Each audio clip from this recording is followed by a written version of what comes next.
तो बच्चों, good evening, welcome to my channel. मेरा चैनल का क्या नाम है आज हम बताएंगे, क्योंकि टॉपिक नया स्टार्ट हो रहा है। आप YouTube पर जाइए और सर्च कीजिए ER स्पेस देके RAJNEESH इंजीनियर रजनीश। आप सर्च कीजिए और मेरा चैनल खुल जाएगा। ठीक है, तो पूरा डिफ्रेंशिएशन हम लोग NCERT से ख़त्म कर चुके हैं, पढ़ चुके हैं। जो लोग मेरा डिफ्रेंशिएशन का वीडियो नहीं देखा है वो जाके देखिए, और फिर हम लोग आप लोग इंटीग्रेशन का पूरा मजा लीजिए। तो हम लोग जो इंटीग्रेशन पढ़ने जा रहे हैं वो पूरा NCERT को कवर करेंगे।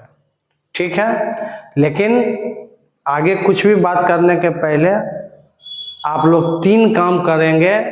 चैनल को सब्सक्राइब, लाइक और वीडियो को अधिक से अधिक शेयर कीजिए।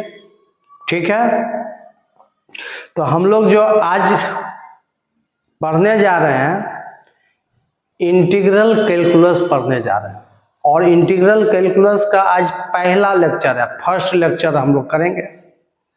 तो सबसे पहले हम लोग जानेंगे कि इंटीग्रल कैलकुलस का क्या वेटेज है, किसके लिए हम वीडियो बना रहे हैं। जो बच्चे 2024 में बोर्ड का एग्ज़ाम देने चाह रहे हैं, चाहे वो किसी भी स्टेट बोर्ड का हो या CBSE बोर्ड का हो या ICSE बोर्ड का है, इन सभी बच्चों के लिए हम ये वीडियो बना रहे हैं मैथ्स का। ठीक है, और फुल मैथमेटिक्स का वीडियो 2024 का एग्ज़ाम स्टार्ट होने के पहले आपको मिलेगा और मिलते जा रहा है। आप सिर्फ देखते जाइए और लाइक, सब्सक्राइब और शेयर करते रहिए। तो इंटीग्रल कैलकुलस का जो वेटेज है आपका एग्ज़ाम में, बोर्ड एग्ज़ाम में, वो किसी भी बोर्ड में आपको लगभग इसका वेटेज जो है वो 30 मार्क्स का है। ये जो मार्क्स है आपके बोर्ड एग्जाम में 30 मार्क्स का पूछा जाएगा। इसका वेटेज मार्क्स का आएगा कितना, कैलकुलस से, कैलकुलस में इंटीग्रल कैलकुलस से 30 नंबर का क्वेश्चन आपको पूछा जाएगा। और 30 मार्क्स के क्वेश्चन तो भैया 30 नंबर में तो पास कर जाता है आदमी। 30 नंबर सिर्फ इंटीग्रल कैलकुलस से तुम ला सकते हो। ठीक है, लेकिन बिना डिफ्रेंशिएशन समझे हुए हम लोग इंटीग्रेशन नहीं पढ़ सकते हैं। इसलिए डिफ्रेंशिएशन भी 14 मार्क्स का पूछता है। पूरा कैलकुलस लगभग 44 मार्क्स का होता है, तो कैलकुलस सबसे ज़्यादा इम्पोर्टेंट है। इसलिए तो सबसे पहले वेटेज इसका है इंटीग्रल कैलकुलस का सिर्फ 30, और इधर डिफ्रेंशिएशन जो आप लोग पढ़े हैं जिसमें एप्लीकेशन ऑफ डेरिवेटिव मैंने नहीं पढ़ाया है, कंटिन्यूटी नहीं पढ़ाया है, डिफरेंशिएबिलिटी नहीं पढ़ाया है, ये 3 हम लोग पढ़ेंगे लेकिन पूरा इंटीग्रल कैलकुलस के बाद। डिफ्रेंशिएशन पूरा पढ़ा चुके हैं। 19 लेक्चर मेरा वहाँ पर अवेलेबल है, 19, जिसमें NCERT का फुल एक्सरसाइज और एग्जाम्पल का सॉल्यूशन है, अच्छे से समझा के दिया गया है, और जो थ्योरी वहाँ पर ज़रूरत था सारे थ्योरी के साथ में है। ठीक है, तो चलिए आज हम लोग स्टार्ट करते हैं इंटीग्रल कैलकुलस का पहला लेक्चर। तो डिफ्रेंशिएशन का वेटेज है 14 मार्क्स और इंटीग्रल कैलकुलस का 30 मार्क्स है। चलिए ये समझ गए। अब थोड़ा सा हम लोग ये समझेंगे कि इंटीग्रेशन क्या होता है, व्हाट इज इंटीग्रेशन। तो सिंपल लैंग्वेज में अगर हम लोग समझे, पूछेगा तो एग्जाम में नहीं, लेकिन इंटीग्रेशन जो होता है, इंटीग्रेशन वो लिख सकते हैं, it is the inverse process of differentiation. Differentiation का ये इनवर्स प्रोसेस है, मतलब डिफरेंशिएशन का ठीक उल्टा है। ये आपको इसके फॉर्मूला में नज़र भी आएगा, ये चीज़ हम लोग जानेंगे। और इंटीग्रेशन को डिनोट करते हैं, इट इज डिनोटेड बाय, ये देखिए इसका इस तरीके से डिनोट करता है ना, इस तरीके से डिनोट करते हैं, जैसे लटकाता है ना कड़ी में पंखा, उस तरीके से। ठीक है, इसको देख के बच्चा को बहुत डर लगता है। डरने की बिल्कुल ज़रूरत नहीं है। अगर मेरा एक एक लेक्चर इंटीग्रेशन का देखेगा, नहीं समझ में आएगा, ऐसा हो ही नहीं सकता। ठीक है, तो इंटीग्रेशन जो है बेसिकली डिफरेंशिएशन का इन्वर्स प्रोसेस है, मतलब उसका उल्टा है, और इंटीग्रेशन को इस चीज से डिनोट करते हैं। अब थोड़ा हम लोग समझेंगे कि इंटीग्रेशन का एप्लीकेशन क्या है, क्या यूज है भाई, क्यों पढ़ते हैं। तो सबसे पहले पूरा कैलकुलस में डिफरेंशिएशन और इंटीग्रेशन का जो यूज है फिजिक्स में बहुत ज़्यादा है। फिजिक्स आप पढ़ते हो 11-12 का, तो क्या वहाँ पर कैलकुलस की ज़रूरत नहीं है। और जो बायोलॉजी के बच्चे हो मैथ से बचना चाहते हैं, और भैया अगर आपको मेडिकल निकालना है, मेरे जितने भी सिस्टर देख रहे हैं वीडियो को, उनको मेडिकल निकालना है, तो बायोलॉजी लेने के बाद भी आपको कैलकुलस पढ़ना पड़ेगा। अगर आप चाहते हैं कि हम एम्स का डॉक्टर बने, एफएमसी निकालें, नीट निकालें, तो आपको फिजिक्स अच्छे से पढ़ना पड़ेगा, इसलिए मैथ पढ़ना पड़ेगा। मैथ की ज़रूरत है, डिफरेंशिएशन इंटीग्रेशन का स्पेशली ज़रूरत है वहाँ पर। तो बायोलॉजी वाले भी नहीं बच सकते हैं, और मैथ वाले तो बिल्कुल नहीं बचेंगे, क्योंकि उनको तो मैथ्स में ही पढ़ना है। ठीक है, और क्या इंटीग्रेशन का एप्लीकेशन है। जब आप इंजीनियरिंग फील्ड में जाते हो, यहीं पर एक इंटीग्रेशन में पढ़ना है आपको, एरिया बाउंडेड कर्व। तो एरिया बाउंडेड कर्व बिना इंटीग्रेशन का नहीं होता है। तो कहने का मतलब है कि इंटीग्रेशन से हम लोग वैसे शेप का एरिया निकाल सकते हैं जो डिफिनिट नहीं हो। डैट मीन्स इंटीग्रेशन का यूज हम लोग एरिया निकालने के लिए, वॉल्यूम निकालने के लिए कर सकते हैं, और शेप आपका कोई भी है, चाहे वो डिफिनिट शेप हो या इनडिफिनिट शेप हो। डिफिनिट शेप में स्क्वायर, क्वाड्रिलेटरल, ट्रायंगल, इसका भी निकाल सकते हैं। इनडिफिनिट का मतलब ऐसा ऐसा शेप आएगा जिसका नाम तुम नहीं जानते हो, लेकिन उस शेप का भी हम एरिया निकाल सकते हैं, वॉल्यूम निकाल सकते हैं यूजिंग इंटीग्रेशन। और इसलिए इसका यूज इंजीनियरिंग फील्ड में सबसे ज़्यादा है, क्योंकि जब आप इंजीनियरिंग करते हो तो जितना कैलकुलस यहाँ पढ़ के जाते हो, इससे आगे वहाँ पढ़ते हो। तो यहाँ नहीं पढ़ा रहेगा तो आप कैसे पढ़ लीजिएगा इसके आगे की पढ़ाई, वहाँ भी दिक्कत होगा आपको। उसके बाद आप इंजीनियर बन गए और आप चाहते हैं कि भाई कोई भी शेप हो, बोतल का एरिया निकालना है, वॉल्यूम निकालना है, तो आप इंटीग्रेशन का यूज करके निकाल सकते हो। डैट मीन्स किसी भी शेप का एरिया और वॉल्यूम निकालने के लिए इसी इंटीग्रेशन की जरूरत होती है, इसी का यूज होता है। ठीक है, तो लार्ज यूज है इंटीग्रेशन का, समझ गए। अभी आपके 12 क्लास में ही एरिया बाउंडेड में देखिएगा, using integration find the area of the curve, और वो कर्व जो होना चाहिए वो बाउंडेड कर्व होगा, क्लोज कर्व होगा, उसका एरिया हम लोग इंटीग्रेशन का यूज करके निकालेंगे। चलिए, आप लोग का ज़्यादा समय नहीं लेंगे, काम की बात करते हैं, तो इसको आप लोग नोट कर लीजिए पहले। अब यहाँ पर जगह है तो समझिए, इंटीग्रेशन को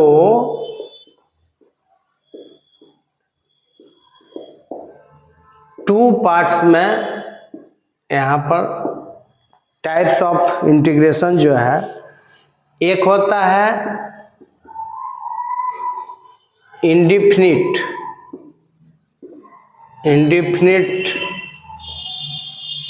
इंटीग्रेशन होता है, ठीक है, और दूसरा होता है डिफिनिट। एक इंडिफिनिट इंटीग्रेशन एकदम शुरू से समझेंगे तब ना पढ़ेंगे अच्छे से। आज कैलकुलस, इंटीग्रल कैलकुलेशन का लेक्चर 1 है, रोज हम नहीं लिखेंगे, क्या कि हम खुद भूल जाते हैं कौन सा लेक्चर है, लेकिन वहाँ थंबनेल में लगा हुआ रहता है, उसके टाइटल में लिखा रहता है कि कौन सा लेक्चर है एग्जैक्टली। तो इंडिफिनिट इंटीग्रेशन और दूसरा है डिफिनिट इंटीग्रेशन। इंडिफिनिट इंटीग्रेशन और ये दोनों में क्या अंतर है ये जरा समझेंगे। इंडिफिनिट इंटीग्रेशन, अच्छा इंटीग्रेशन किसका निकालते हैं? किसी फंक्शन का। पूरा कैलकुलस में मैं शुरू से बताया कि किसी फंक्शन का ही डिफरेंशिएशन निकालते हैं, किसी फंक्शन का ही इंटीग्रेशन हम लोग निकालते हैं। पूरा कैलकुलस में हम लोग फंक्शन का ही सब काम करते हैं, ठीक है। तो इंडिफिनिट इंटीग्रेशन किसी फंक्शन का निकालेंगे। तो इंडिफिनिट इंटीग्रेशन का क्या मतलब है और डिफिनिट का क्या मतलब है ये हम लोग समझेंगे। इंडिफिनिट इंटीग्रेशन में क्या होता है, ये इंटीग्रेशन का सिंबल, किसी फंक्शन का मैंने इंटीग्रेशन निकाला तो इसको क्या पढ़ेंगे पहले तो ये समझिए। Integration of function in terms of x. Function मेरा एक्स के टर्म में है और dx का मतलब हुआ कि x के रिस्पेक्ट में हम लोग fx का इंटीग्रेशन कर रहे हैं। Integration of fx with respect to x, क्या पढ़ेंगे? Integration of fx with respect to x, ठीक है। x के रिस्पेक्ट में fx का इंटीग्रेशन हो रहा है, ठीक। अब मान लो कुछ देर के लिए कि इसका इंटीग्रेशन जो है कैपिटल fx आया, मान लिए कि कैपिटल fx आया, तो इंडिफिनिट इंटीग्रेशन जो होता है वो एग्जैक्ट वैल्यू नहीं देता है, ठीक है। इंडिफिनिट इंटीग्रेशन जो है एग्जैक्ट वैल्यू नहीं देता है। ये बात आपको पता चलेगा जाके जब डिफरेंशियल इक्वेशन पढ़ोगे, वहां जाके तुमको पता चलेगा कि इंडिफिनिट इंटीग्रेशन जो है वो एग्जैक्ट वैल्यू सही में नहीं देता है। तो इसलिए क्या करते हैं कि इंडिफिनिट इंटीग्रेशन निकालने के बाद एक कांस्टेंट c हम लोग यहाँ पर ऐड कर देते हैं।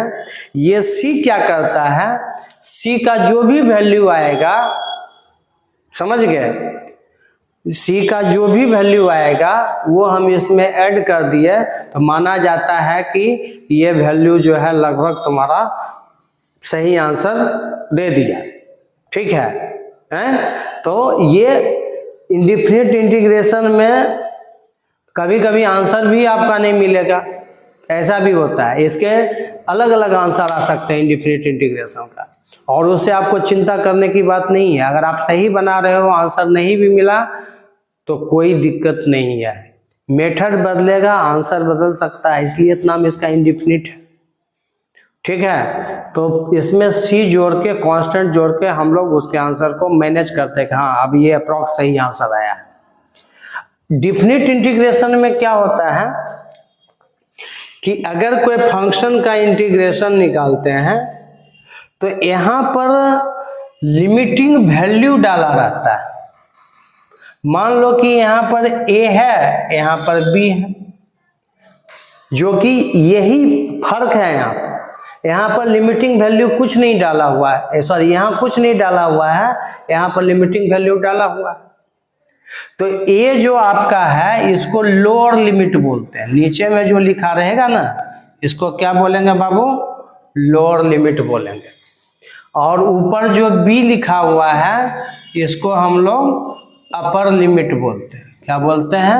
अपर लिमिट बोलते हैं। b को अपर लिमिट और a को लोअर लिमिट बोलते हैं।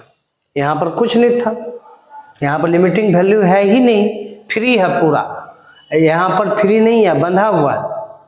तो मान लो कि इसका इंटीग्रेशन तुमने निकाला और आपके पास इसका इंटीग्रेशन जो है कैपिटल fx आया, और कैपिटल fx आएगा तो यहाँ पर ऐसे ब्रैकेट में डाल के a और b लिखना नहीं भूलेंगे, वहीं पर काम उसका खत्म नहीं होगा।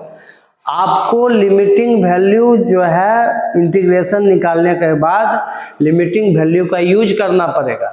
कैसे यूज करते हैं? तो जो वेरिएबल आएगा उसी वेरिएबल के जगह पर पहले अपर लिमिट फिर लोअर लिमिट, तो ये आंसर हो जाएगा F B minus F A. जहाँ जहाँ एक्स है वहाँ पर हम अपर माइनस लोअर करेंगे। तो एफ एक्स आया, ए से बी है, तो F B minus F A इसका ये फाइनल आंसर होगा। और उसमें कुछ भी जोड़ने की जरूरत नहीं है, वहाँ कुछ ऐड नहीं करेंगे, वो definite integration always gives definite answer. वो जो आंसर दे रहा है वो फिक्स वैल्यू दे रहा है और सही वैल्यू दे रहा है, और इनडिफिनिट इंटीग्रेशन ये फिक्स वैल्यू नहीं दे रहा है, डिफिनिट आंसर नहीं दे रहा है, इसलिए इसमें हम लोग सी ऐड करेंगे। इतना बात अगर आपको समझ में आ गया। इसमें लिखे हैं कम, बोले हैं ज़्यादा, तो जो बोले हैं उसको बार बार सुनिएगा क्या हम बोले हैं, ठीक है। नोट कर लीजिए पहले इसको।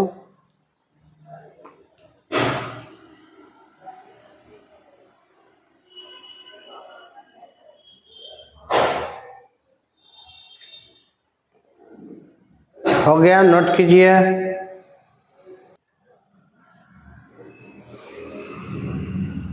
चलिए अब हम लोग जरा नोट में एक चीज लिख लेते हैं, इसको छोड़ेंगे क्यों, क्या एप्लीकेशन है इंटीग्रेशन का, तो लिखते हैं using integration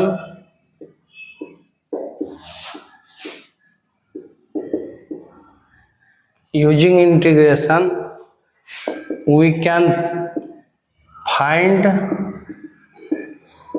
the area and volume of any shape, किसी भी शेप का। कहता है कि using integration we can find the area and volume of any shape, ठीक है। कोई भी शेप का हम लोग एरिया और वॉल्यूम इंटीग्रेशन का यूज करके निकाल सकते हैं। ये चीज मैं बोल रहा था। तो मान लो कि शेप अगर ऐसा है, मान लो कि कोई तुमने ग्राफ बनाया और एक पैराबोला मान लो ऐसे है और दूसरा पैराबोला मान लो कि ऐसे है। अब देखो दोनों मिलके कौन सा एरिया को क्लोज किया, देखो इस एरिया को क्लोज किया, और आप इसका एरिया फाइंड कर सकते हैं इंटीग्रेशन का यूज करके। जब एरिया बाउंडेड कर्व पर हो गए तो उसमें तुमको ऐसा मिल जाएगा, ठीक है। और आज ही एक चीज आपको इन्फॉर्म कर देते हैं कि इंटीग्रेशन खत्म होने के बाद एरिया बाउंडेड कर्व चैप्टर हम लोग पढ़ेंगे, एरिया बाउंडेड कर्व पढ़ेंगे। तो इसके प्रिपरेशन के लिए पहले तो ये पूरा पढ़िए, लेकिन अभी मैं बता देता हूं कि आप धीरे धीरे वीडियो मेरा देखेंगे। हम जो बेसिक मैथ्स का जो मेरा 20 लेक्चर है, बेसिक मैथ्स का मेरा है 1 से 20 लेक्चर है, और मेरा लेक्चर नंबर 11 से लेके 20 तक सिर्फ ग्राफ ही है, सिर्फ ग्राफ। और मेरा बेसिक मैथ्स का लेक्चर 11 से लेके 20 तक देखिएगा तो उसमें सारा ग्राफ आपको मिल जाएगा जो इस एरिया बाउंडेड कर्व में यूज होगा। तो आप धीरे धीरे आप ये जरूर देखेंगे, नहीं तो बिना ग्राफ का एरिया बाउंडेड कर्व कोई नहीं पढ़ सकता। तो ये चीज अभी से आपको करना है, ठीक है। इसको नोट कर लीजिए और ये मैंने जो लिखवाया इसको नोट कीजिए। अब फॉर्मूला ले चलेंगे आपको।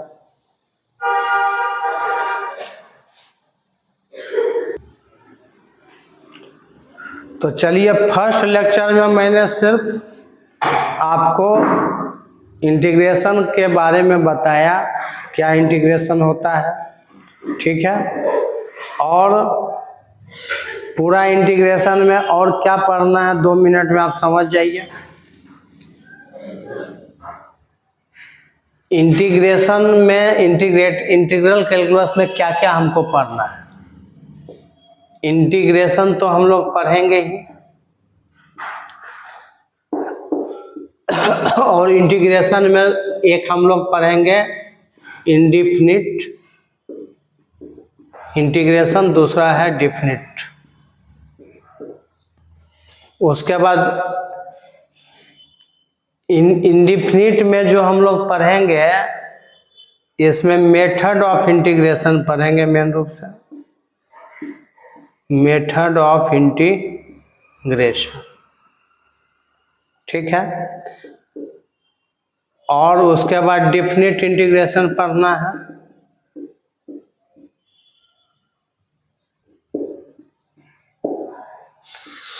Properties of definite integration, properties of definite integration. देखिए हम बताते जाएंगे कि कौन इम्पोर्टेंट है परीक्षा के लिए। प्रॉपर्टीज से एक क्वेश्चन आना ही आना है और मेथड ऑफ इंटीग्रेशन से क्वेश्चन पूछना ही पूछना है। उसके बाद एरिया बाउंडेड कर्व पढ़ेंगे, जिससे एक क्वेश्चन एग्जाम में 6 नंबर का या 4 नंबर का, मैंने 6 नंबर का ऑब्जेक्टिव सब्जेक्टिव मिला के इसमें पूछता है। तो निश्चित रूप से ये अच्छा टॉपिक, कभी कभी 6 नंबर का एक ही क्वेश्चन पूछ देता है, बिहार बोर्ड में 7 नंबर का पूछ देता है। तो बहुत ही इम्पोर्टेंट टॉपिक है जिसमें ग्राफ जानना जरूरी है, मैंने बता चुका हूँ। और लास्ट टॉपिक है differential calculus. Differential calculus, sorry differential equation, not differential calculus, differential equation सबसे लास्ट टॉपिक है। अकेले इससे 12 नंबर से लेके 16 नंबर तक का क्वेश्चन इसमें पूछ सकता है। मिनिमम 12 नंबर का, मैक्सिमम 16 नंबर का भी इस टॉपिक से अकेले पूछता है। लेकिन इसके लिए पूरा डिफरेंशिएशन और इंटीग्रेशन की जानकारी होना चाहिए। इससे 6 नंबर का पूछता है, पूरा इंटीग्रेशन से 16 नंबर का पूछता है, समझे। तो देखो 16 12 28 30 34 32 नंबर का क्वेश्चन यहीं से आता है, ठीक है। तो ये सब टॉपिक है। तो नेक्स्ट क्लास में इसको नोट कर लीजिए। नेक्स्ट क्लास में जो हम लोग पढ़ेंगे, इसका इंटीग्रेशन का सारा फॉर्मूला पढ़ेंगे, ठीक है। हो गया, इसको नोट कर लीजिए। छोटा वीडियो है, आप लोग पहले इसको देख लेंगे, तब लेक्चर 2 में देखेंगे। एकदम NCERT का मजा लेंगे पूरा, ठीक है। चलिए, okay, I will see in next class.